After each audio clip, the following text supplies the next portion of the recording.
Hi, my name is Emerita Palencia and welcome to JBCN's segment called Headline News. Here are the top news stories you need to know to help you stay up to date during your busy school week. To start us off, a massive earthquake struck Mexico with a magnitude of 7.1 and a span of 32 miles.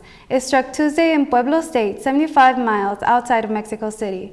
The head of Mexico's Civil Defense Agency has reported a confirmed death toll of 248, but this number is expected to increase as rescue teams continue to search through the rubble.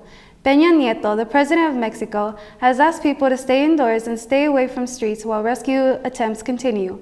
However, residents have joined forces with the rescue workers to search for survivors.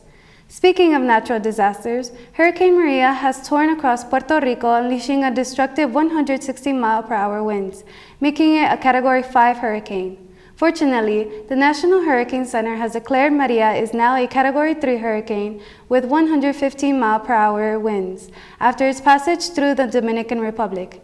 This weekend, the storm is expected to turn north, parallel to the east coast of the United States. However, we are still not sure about the trajectory of the hurricane. In more local news, yesterday marked the first year since Dayton family declared October 22, 2016, Jacob Wetterling Day in the state of Minnesota. For those of you who may not know, Jacob Wetterling was a boy from St. Joseph, Minnesota, who was kidnapped from his hometown and murdered in 1989.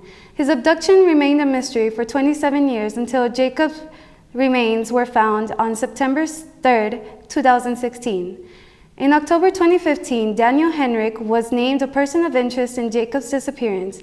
Henrik later confessed to the kidnapping, molesting, and murdering of 11-year-old Jacob. As part of plea, Henrik gave the location of Jacob's remains and in turn was not charged for the murder.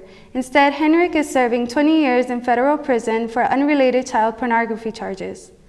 Thanks to support from St. Joe community, Jerry Wetterling announced St. Joseph will have a community center in his son's honor. The building used to be Kennedy Community School, where Jacob was a student before he was kidnapped.